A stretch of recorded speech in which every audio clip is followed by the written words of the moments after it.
Boa noite, estamos aqui para mais uma live do dia, live Compliance em Foco. A nossa convidada hoje é a professora Geisa Bianchi. Estaremos aguardando para dar início à live e convidaremos a professora Geisa.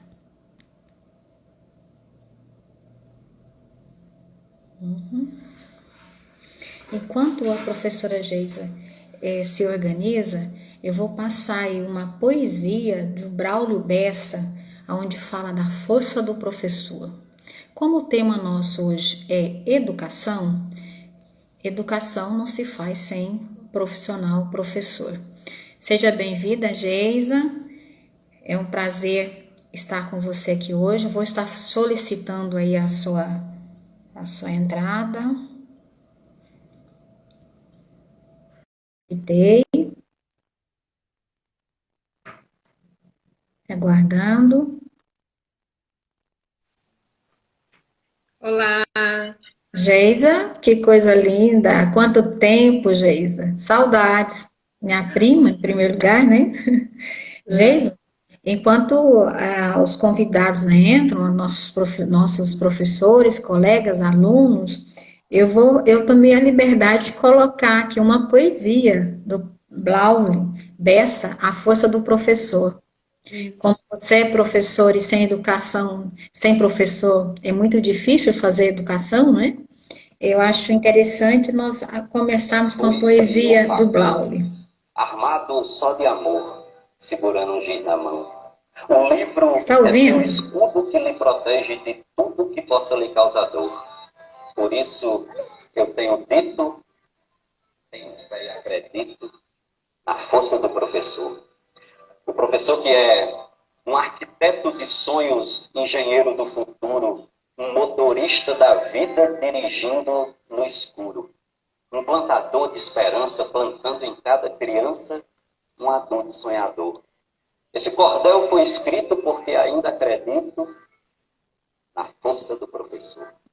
O professor planta o bem na mente de uma criança como um bravo agricultor que peleja e nunca cansa, regando cada semente, sabendo que lá na frente nascerá um pé de amor, brotando do infinito. Tenho fé e acredito na força do professor. Nesse mundo tão cruel, somente a educação mata a fome da miséria, combate a corrupção. É por... Nesse mundo tão cruel, a educação faz a diferença, não é, professora Geisa? É verdade. Como que E está aí, Geisa? Como que está a sua experiência no Canadá como professora, como mãe, como esposa, e nesse período de pandemia?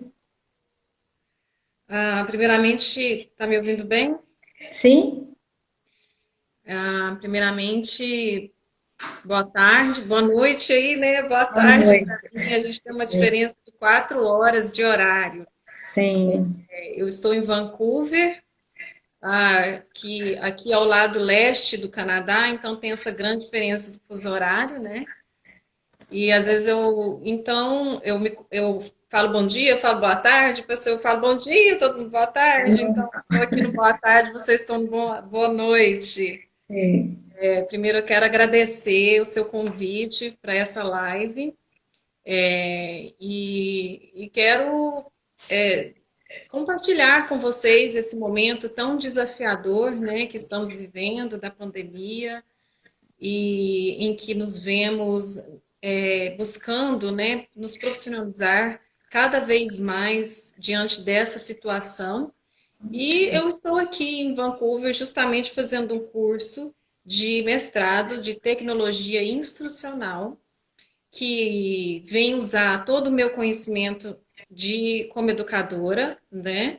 Então, eu estou casando aqui toda a minha experiência em educação e aprendendo a levar, a instruir a tecnologia, tanto para o meio educacional, mas também para o meio corporativo e para os profissionais liberais que hoje necessitam, mais do que nunca, do uso dessa tecnologia como ferramenta, né, no seu meio profissional. Uhum. Essa experiência aqui tem sido muito enriquecedora para mim, profissionalmente. Vancouver é hoje um polo tecnológico no mundo todo, atrai profissionais do mundo todo nessa área de tecnologia, programadores, pessoal da tecnologia de informação, desenvolvedores de softwares. Vêm da Índia, os melhores, né, os brasileiros, iranianos. Então, vem gente do mundo todo para trabalhar aqui. As empresas buscam os profissionais no mundo todo. Hoje a gente tem polos aqui da Microsoft, empresas que desenvolvem trabalho online, como a Amazon, tem prédios, tem hoje já 4 prédios e mais 2 aqui no meio, no centro de Vancouver, em downtown, para justamente trabalhar nessa área de tecnologia. Então, para mim tem sido muito enriquecedor estar presente aqui, respirando, né, aprendendo junto com esses profissionais. E trazendo também podendo contribuir tanto para o meio educacional quanto para os profissionais que estão se vendo nessa necessidade de implementar com mais profissionalismo o uso dessas ferramentas tecnológicas. Sim.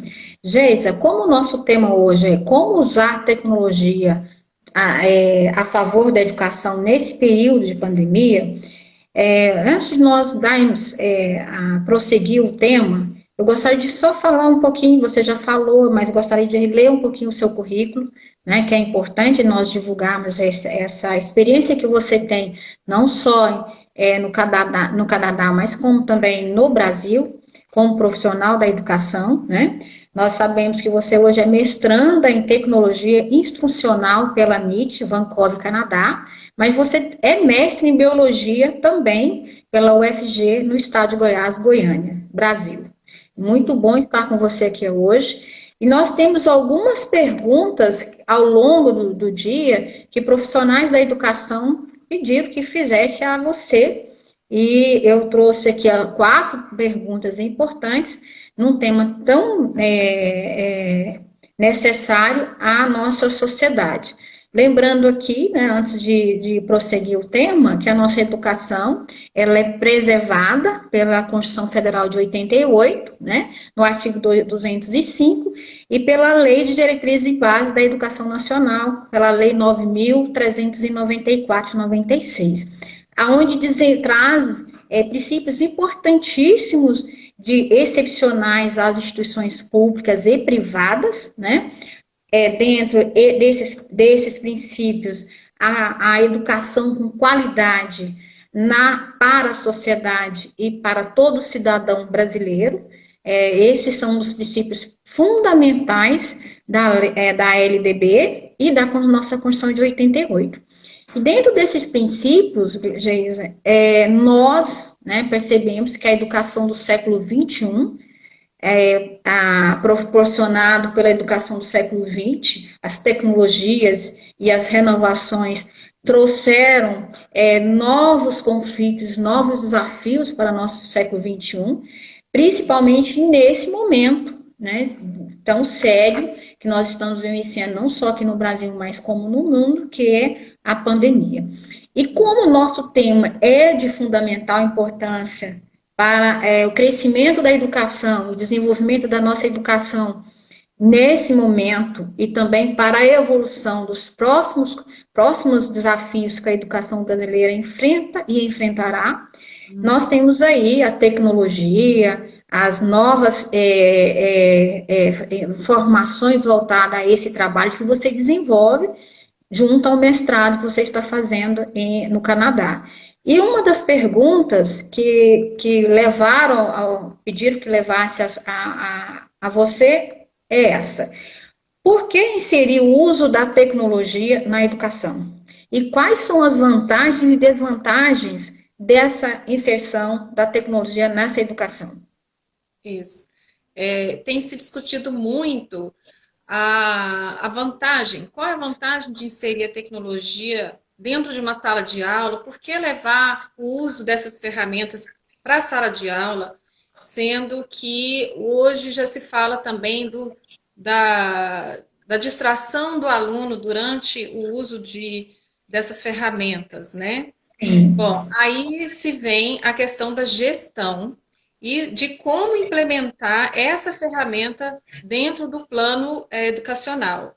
Então, primeiramente, o uso dessas ferramentas, ele tem que estar bem integrado ao currículo, ao objetivo a ser alcançado, né? Essa meta, ela nunca deve ser perdida, né? Qual é o objetivo daquela unidade, qual é o objetivo e como que essa ferramenta vai ser integrada para providenciar um melhor aprendizado. O que ela vai enriquecer? Não usar por usar. E o planejamento também tem que estar em volta da gestão dentro da sala de aula ou fora da sala de aula de como essa ferramenta vai ser, dependendo de como ela vai ser utilizada. Então, por exemplo, criando trabalhos em grupo, pequenas estações, em que um professor possa ir nesses pequenos grupos, auxiliando e facilitando esse trabalho, monitorando. É importante que, para inserir essa metodologia, essa tecnologia, ela vai favorecer a criatividade do aluno, ela vai favorecer uma nova ferramenta, né, uma variação de ensino, de metodologia de ensino para o aluno. Ela favorece a interação entre aluno e professor e também entre os alunos, né? Como os nossos pensadores educacionais falam, o aprendizado, ele é enriquecedor quando existe o compartilhamento de ideias, quando existe as discussões e principalmente quando exige engajamento e interação, né? Então, quando o aluno se sente interagido, se sente disponível para aquele aprendizado, ele aprende melhor. Além disso, essas ferramentas, elas também auxiliam a utilizar-se de recursos visuais, então torna o ensinamento mais concreto, recursos auditivos. Então, a gente tem que entender que ninguém aprende da mesma forma, nós somos diferentes e também aprendemos de formas diferentes. Então, quando o professor utiliza essas ferramentas dentro da sala de aula, ele está favorecendo essa diferenciação de aprendizado.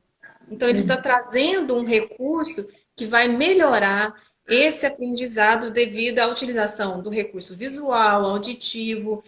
Quando se utiliza essas ferramentas, você utiliza também de toda a interação, a conectividade através da web no mundo todo, né? Hoje se exige, você falou, como preparar esse aluno para o mercado de trabalho, né? Que exige hoje de um profissional fazer músicas digitais, documentários, videoconferências, consultas online, né? Para um profissional hoje, um dentista, um psicólogo, está fazendo consulta online. Então, cursos online. Então, como preparar esse profissional? Hoje, para o século XXI, o aluno ele tem que ter, dentro da sala de aula, também o uso dessas ferramentas. Isso é levar para o aluno a preparação para o mercado de trabalho, a socialização, a interação, a conectividade, além de favorecer o aprendizado. Então, só tem a ganhar. O pensamento crítico, né, que todas essas análises de dados, que essas ferramentas podem ser utilizadas como recurso, você está ali tendo uma ferramenta para aplicar o aprendizado, aplicar o pensamento crítico, que é o topo, né, da taxonomia de Bloom, que o aluno mostrar, aplicar o aprendizado dele. Então, essas tecnologias favorecem isso. Tem algumas desvantagens, Geisa? Você interpreta que tipo de desvantagem nós poderíamos interpretar nesse uso da tecnologia? Porque, pelo que sabemos, e você acabou de expressar, ela vem agregar valores importantíssimos para o desafio da educação do século XXI. Quais seriam as desvantagens, ou não teria desvantagem nessa inclusão digital, né? Olha, muitos professores colocam as desvantagens, como eu coloquei no início, relacionado à distração do aluno na sala de aula ao usar um recurso tecnológico. Mas eu defendo que isso, sendo bem administrado, com forma em que o professor consiga trabalhar com pequenas estações. Então, a gente coloca, por exemplo, centros estacionais dessa ferramenta, trabalhando em pequenos grupos, né? Ou enquanto um grupo está trabalhando com aquela ferramenta, o outro grupo está trabalhando com uma outra metodologia. Por exemplo, um está trabalhando com a pesquisa online, fazendo uma pesquisa de campo virtual online numa estação do computador dentro da sala de aula, um grupo de 5 alunos. O outro está trabalhando numa outra parte do trabalho, que seria escrever um jornal. Por que é importante aquele local que eles estão pesquisando ali, por exemplo, se for o universo? Porque o professor pode colocar, por que é importante ter estações, satélites no universo? Por que é importante estudar? E aquele aluno está ali fazendo uma produção escrita. Então, diferenciar os trabalhos dentro da sala de aula. Não precisa todos estarem usando a ferramenta ao mesmo tempo. E ali o professor consegue auxiliar melhor quando ele está usando essa ferramenta. Então, eu acho que é uma questão de gestão. E aí vem como inserir isso agora. Como inserir? Aí todo mundo só fala, né, que precisa inserir, mas como? Então, a minha orientação, né, segundo Heidi Jacob, que foi uma estudiosa nessa área do preparar o aluno para o século XXI, conforme as tecnologias, ela coloca bem isso, esse guideline, que significa, primeiro, implemente que seja dentro do grupo escolar ou dentro da sua empresa, uma ferramenta por cada semestre. Coloca essa meta. Né? Dentro é importante que o grupo se reúna, que essa empresa se reúne, que os funcionários se reúnem, que os professores se reúnam, que durante essa reunião eles compartilham ali o que cada um aprendeu, qual foi a sua nova ferramenta que você aprendeu, que você utilizou, que novo aplicativo você usou, como foi. E ali tem um aprendizado em conjunto e tem também um feedback. O grupo administrativo, né, da empresa ou da escola, ela está ali como um reforço, como um feedback para avaliar, para revisar, para monitorar também esses equipamentos, né, levar novos usos, novas metodologias descobertas para a equipe. Então, e especialmente para os professores, porque estamos falando especialmente sobre a educação também, é importante começar lá do método avaliativo. Então, comece a usar essas ferramentas lá na sua forma de avaliar. Porque é somente avaliar da forma escrita. Sócrates mesmo dizia que a melhor forma de avaliar um aluno é avaliar esse aluno oralmente. E nunca foi utilizado isso devido à falta de recursos. Hoje nós temos como documentar um aluno oralmente. Hoje nós temos os vídeos, nós temos podcasts, e isso também, lembrando, que ajuda também para os alunos que têm deficiências, como dislexia. Aquele aluno que tem dislexia, tem dificuldade de fazer uma prova escrita, ele pode ser avaliado oralmente através de um vídeo, de um podcast. Então, isso torna o método avaliativo mais igualitário e mais humano também. É uma forma de diferenciar. Então, começando a inserir, eu sugiro às escolas, às empresas, comece a inserir aos poucos. Então, na escola, por exemplo, o professor pode pensar em inserir essa ferramenta, mudando, trocando a sua forma de avaliar. Avalie o seu aluno, por exemplo, pedindo ele para fazer um trabalho em grupo, produzindo um vídeo online. Ali ele vai trabalhar todo o pensamento crítico, tudo que ele aprendeu numa produção interpretativa e usando a ferramenta. E aí vem a equipe diretiva de ter essa ferramenta disponível para o professor emprestar para os alunos, né? E é interessante que você citou... as pessoas que estão assistindo, se quiserem colocar alguma pergunta, né? Porque se tiver... Sim, claro. E eu gostaria de registrar aqui a presença da sua mãe, Laine Ledes, da sua irmã, Juliane Bianchi, das primas, Selma, tem outras primas que entraram, que já perdi o nome aqui, mas foram várias primas que entraram.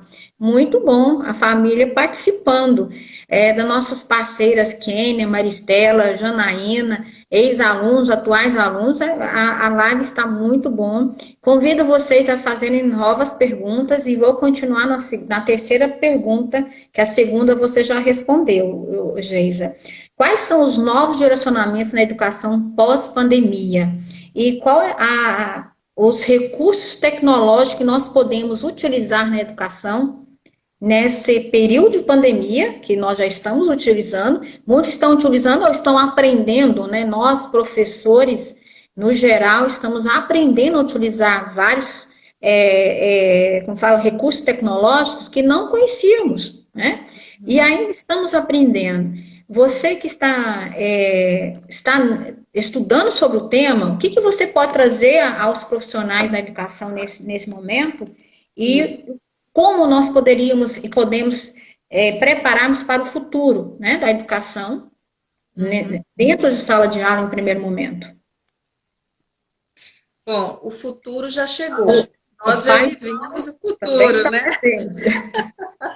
Sim, o futuro já chegou. Então, assim, é muito engraçado, né? Você já parou para pensar que no filme o futuro era 2020, nós já estamos no futuro. Então, assim, eu quero listar aqui, primeiramente, voltado para o meio educacional, mas que também eu vejo que me assistem aqui amigos médicos, do Dr. Leandro, doutora Cíntia, dentista, né? Eu tenho a Elisa, professora de ensino superior, muito obrigada por estar me assistindo. Então, assim, eu quero colocar, primeiramente, para o meio educacional, mas eu também vou puxar para o meio profissional, que é o exemplo para eles que também estão me assistindo, implementarem no meio profissional.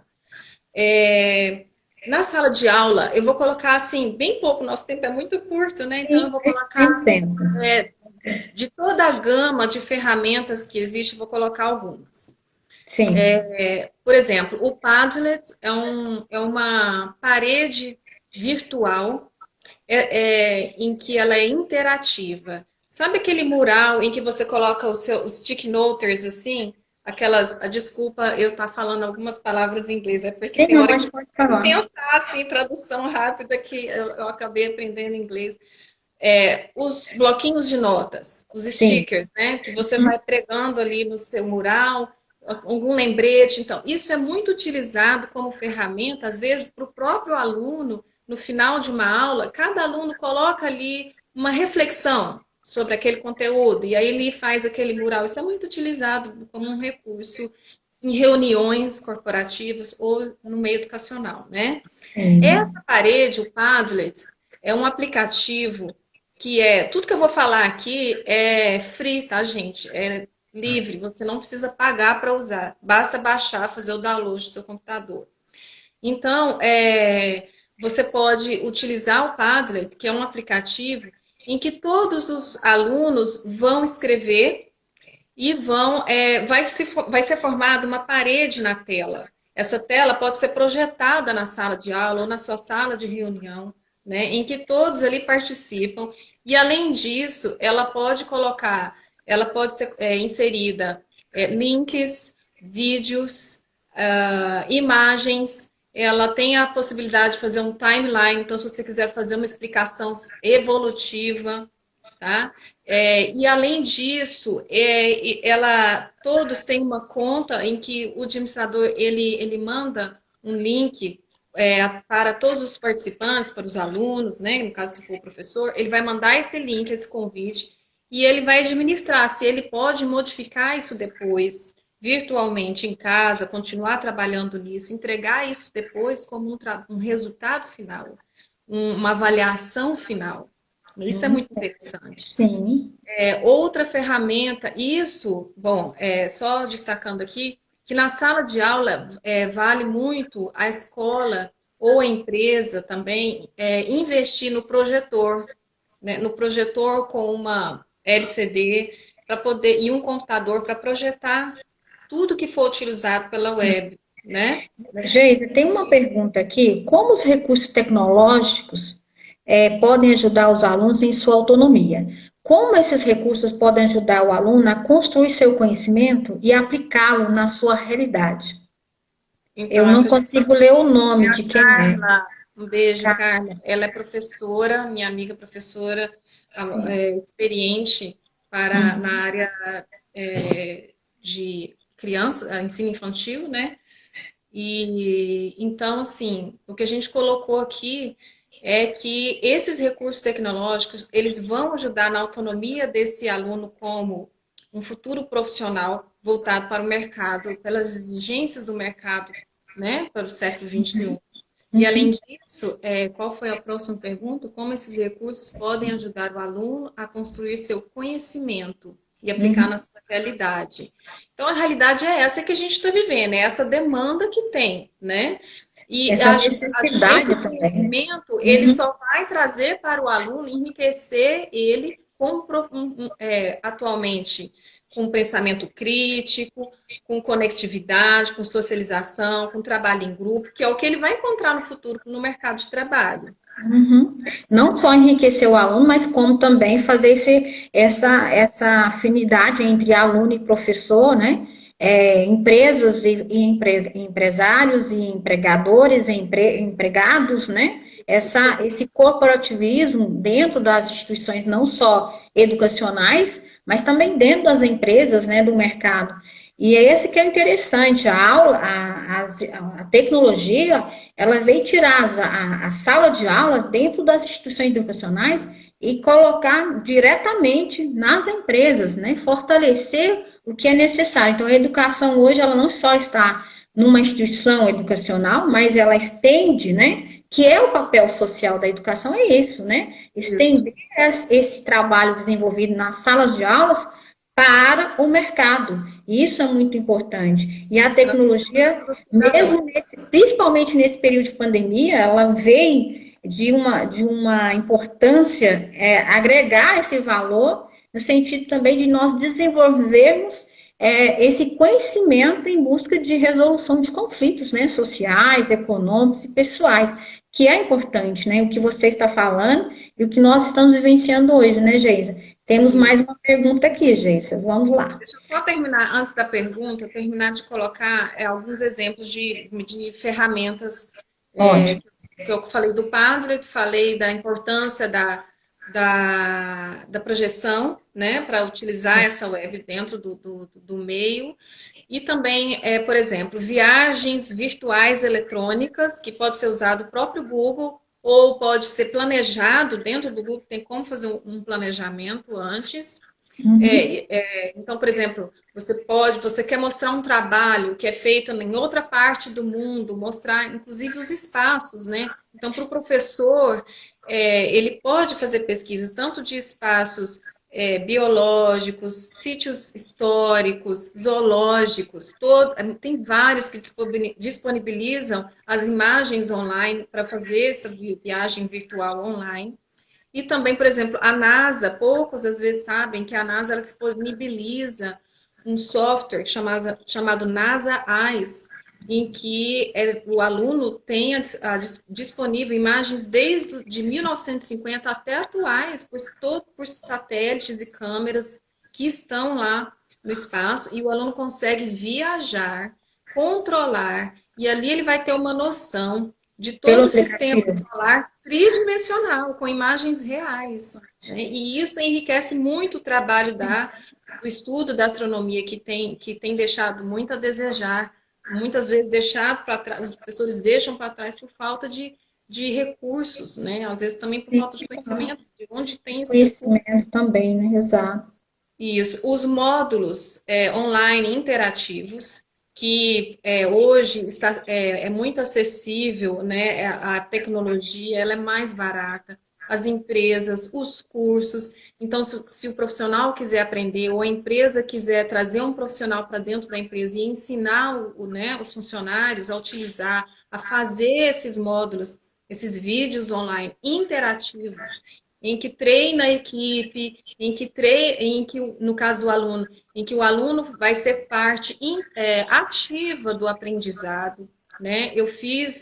Por exemplo, eu tenho um trabalho desse em que eu posso desenvolver ali qualquer tema e o meu aluno ele vai ser parte ativa do aprendizado. E isso é online. Hoje se faz totalmente necessário esse tipo de ensino, né? E também no meio corporativo. Então, não precisa de trazer toda a equipe junta para aprender. Basta cada um, no seu conforto da sua casa, acessar esse vídeo de treinamento e aprender, né? Sozinho, através de uma forma bem interativa. E se tiver interesse, depois eu posso também, mais para frente, ministrar alguns cursos nisso. Sobre esse tema interessante. Seguindo, que o tema é longo e o tempo é curto. Quais são os novos direcionamentos na educação pós-pandemia? Você já expressou. Quais as técnicas e recursos podem ser utilizados para melhor rendimento de uma sessão online? Isso. Então, para o melhor rendimento de uma sessão online, em que o profissional, né, como o dentista, o médico, o psicólogo, que hoje o conselho já permite, né, fazer essa sessão online, o professor, como se apresentar de uma forma melhor. Então, primeiramente, não se é mais aceito aquela apresentação de qualquer jeito, né? Porque o profissional ele tem que ser profissional, independente de onde ele esteja. Se ele está dentro de casa, que ele arrume um espaço para se apresentar confortavelmente, em que ele tenha privacidade, em que ele tenha, é muito importante observar o que está atrás de você, né? Não vai mostrar, não é mais permitido aquilo, né? De mostrar um ambiente bagunçado, a sua própria casa, a sua cama desarrumada, as intervenções da família, nem que seja de uma criança. Então, é importante ter um momento, um lugar na sua casa em que você possa trabalhar online, né? E é muito importante destacar, Célia, que devido a essa pressão que a pandemia provocou, ela somente acelerou muitos anos o que já ia acontecer, que muitas empresas viram que com o trabalho à distância, o profissional ele economiza para a empresa, economiza-se transporte, poluição do meio ambiente. Então, muitos estão revendo se realmente, quando puder voltar, eles vão voltar. Muitos vão trazer para o profissional essa possibilidade de continuar em casa. E aí? Arrume sua cadeira, esteja numa cadeira de conforto, como você tinha lá no seu escritório, né? Se vista propriamente, faça essa reunião de uma forma profissional, né? E é importante também sempre lembrar que a câmera é os olhos do seu ouvinte, né? Olhe para a câmera, esteja sempre ativo nesse ponto. E outra coisa, tem alguns recursos que eu posso também trazer futuramente, um background, um fundo verde, que é o chroma key, que a gente fala que são as cores em que tem uma melhor combinação para você remover depois esse fundo.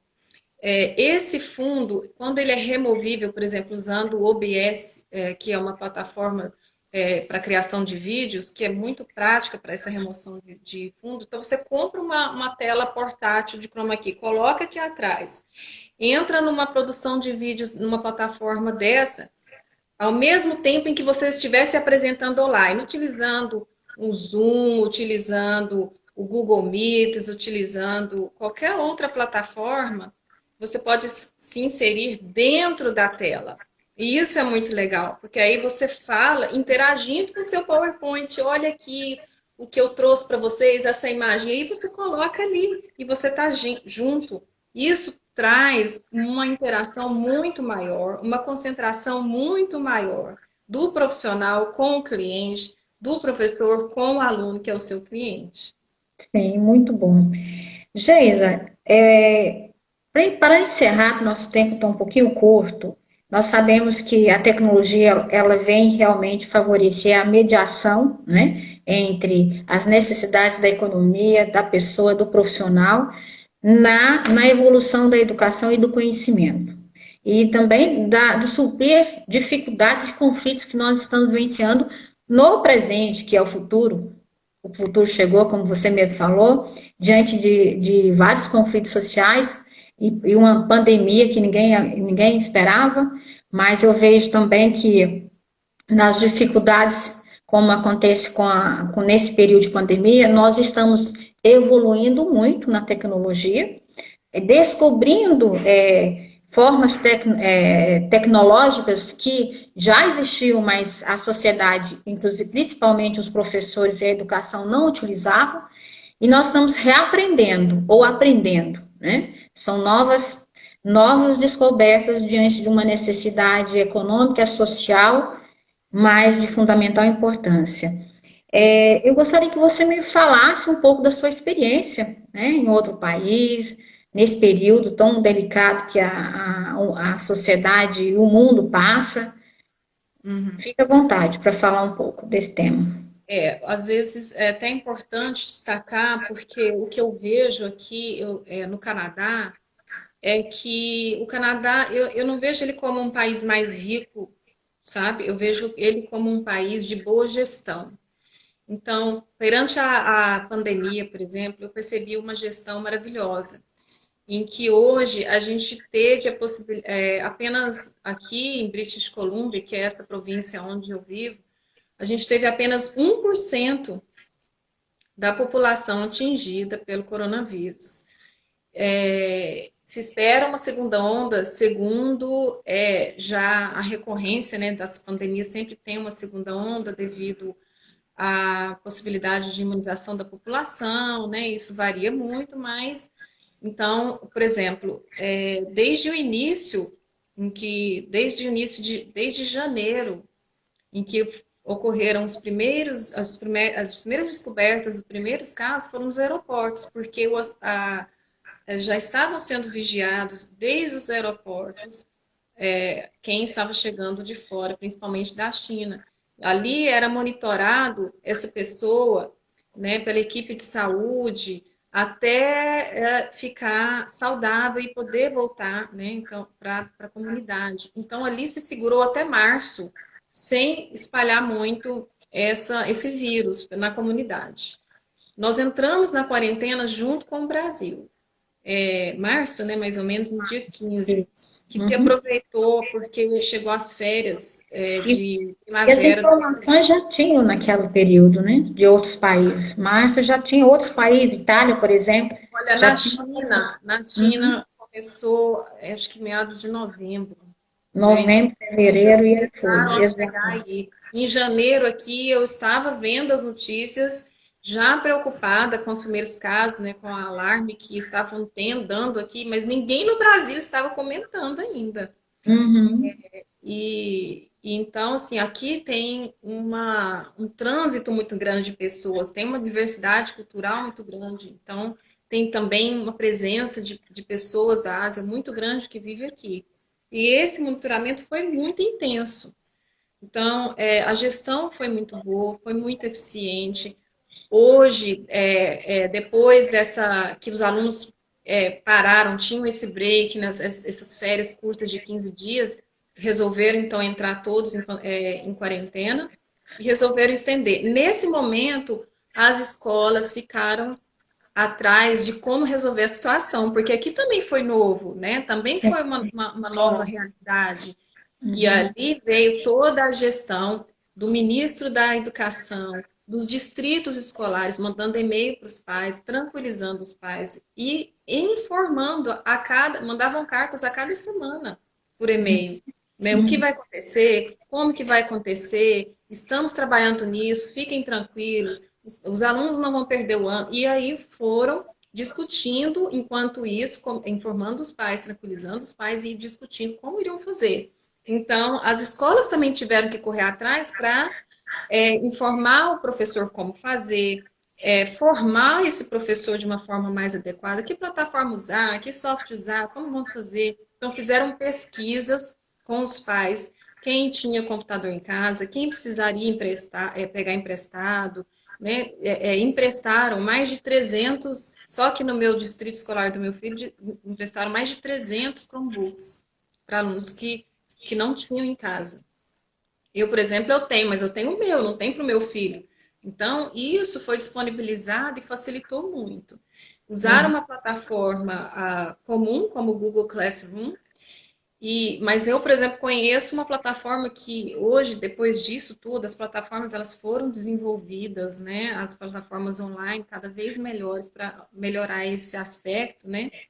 Então, Edmodo, por exemplo, é uma plataforma que insere também o pai dentro da sala de aula. Uhum. Então eu vejo assim que essa gestão, voltando à questão da pandemia aqui no Canadá, foi muito bem feita. Nós pudemos voltar com a aula em junho, os alunos puderam retornar de forma voluntária. Quem quisesse ia continuar remoto, então os pais se sentiram à vontade de escolher o risco ou não, ou a necessidade ou não, né? E entraram de férias e agora estão revendo o retorno. O retorno vai ser atrasado, estão repensando por conta da segunda onda que está prevista para outubro. A minha faculdade também continua online e alguns cursos vão ser presenciais, mas também com essa possibilidade de retorno totalmente online em outubro. E é interessante Né? Quando a gente passeia assim, nas áreas públicas, nos parques, o transporte público tem sido evitado, estão vazios, né? São placas por todo lado. Então, essa placa por todo lado, ela significa o quê? Ir gravando na memória das pessoas que tem que ter cuidado. Evite se não for necessário, né? Tem o distanciamento de 2 metros, lave sempre as mãos a cada 20 minutos. Então, use as máscaras. Agora vai ser, com o retorno das atividades, vai ser obrigatório o uso das máscaras, já é obrigatório o uso das máscaras nos transportes públicos. Então, é interessante, você citou algo interessante, Geisa, na sua fala, a inclusão digital, né? A responsabilidade da gestão pública na inclusão digital de quem não tem essa tecnologia. No Brasil, nós precisamos preocupar a educação, a gestão pública, há essa necessidade de preocupar. Hoje nós temos uma campanha da Universidade Federal de Goiás solicitando aí apoio da sociedade na doação de computadores. É um trabalho em formiguinha, mas já é importante, né? A inclusão digital nesse período que tanto precisa da tecnologia e muitos não têm esse acesso ainda. Então, os alunos e as crianças são interessadas. Sim. Eu, como professor, eu vivi isso, né? Na escola municipal onde eu trabalhei em Goiânia. E na maioria delas tem uma sala de informática com os computadores, todos ligados à internet. Então, quando você utilizava daquele recurso com o aluno, ele já ia mais feliz para a aula. Então, eles são mais interessados quando se usa esses recursos tecnológicos. Então, eles estão prontos para aprender. Basta que exista uma boa gestão, que seja disponibilizado para as escolas essas ferramentas, né? E que a gente faça a inclusão, os professores, né, para que ele tenha esse aprendizado, para que ele leve isso para a vida dele. Sim, claro. Geisa, infelizmente nossa live está quase terminando, o tema é complexo, com certeza vão ter outras oportunidades, inclusive eu gostaria de deixar aqui que a Geisa já faz parte de um projeto, né, de inclusão digital, faz parte também de outros projetos de cursos voltados a essa tecnologia, que é a experiência que ela está desenvolvendo e vem desenvolvendo como profissional. E na oportunidade nós estaremos divulgando aqui, né, Geisa, em parceria com a Geisa e outros colegas. E para encerrar, eu coloquei uma frase do Jacques Delors, de 2001, que eu acho importante nós deixarmos esse pensamento, porque a tecnologia, a educação, ela tem que trazer na base algo especial, que o nosso autor deixou claro. Para esse futuro incerto, que a educação possa cumprir o seu papel na formação como um grito de amor à infância e à juventude, como um trunfo indispensável à humanidade na construção de ideais da paz, da liberdade e da justiça social. Esse é o maior desafio, né, na nossa educação, não só no Brasil como no mundo, né, dessa justiça de paz, dessa justiça de humanidade, de equilíbrio, e a tecnologia, ela vem agregar muito valor a essa busca, né, constante da educação em prol do bem e de boas gestões, né, Geisa? Gestão em todas as áreas, seja dentro da educação, nas empresas e na gestão pública, para juntos, né, superarmos toda uma pandemia e várias dificuldades sociais e econômicas, principalmente para o bem da humanidade. Eu agradeço, Geisa. Se você quiser terminar e expor mais nós temos 3 minutinhos, mas fique à vontade. Foi um prazer falar com você, obrigado pelo convite. Estamos juntas aí nessa parceria, né, no que eu puder oferecer, né, e de acordo com o que o grupo pedir, e estou aqui pronta para trazer esses recursos, né, facilitar essa necessidade do mercado hoje, né, online. Sim. E é isso, estamos aqui para inserir e sermos profissionais diante dessa situação, desse novo desafio, né? E também levar isso para os nossos alunos e prepará-los de uma forma melhor possível para esse futuro que já chegou, né? Sim. Obrigada. De nada, eu agradeço a todos, aos amigos, aos alunos, aos colegas, aos familiares, né, Geisa? Da família da Geisa está participando e o nosso boa noite. Um abraço, Geisa. Falamos. Beijos.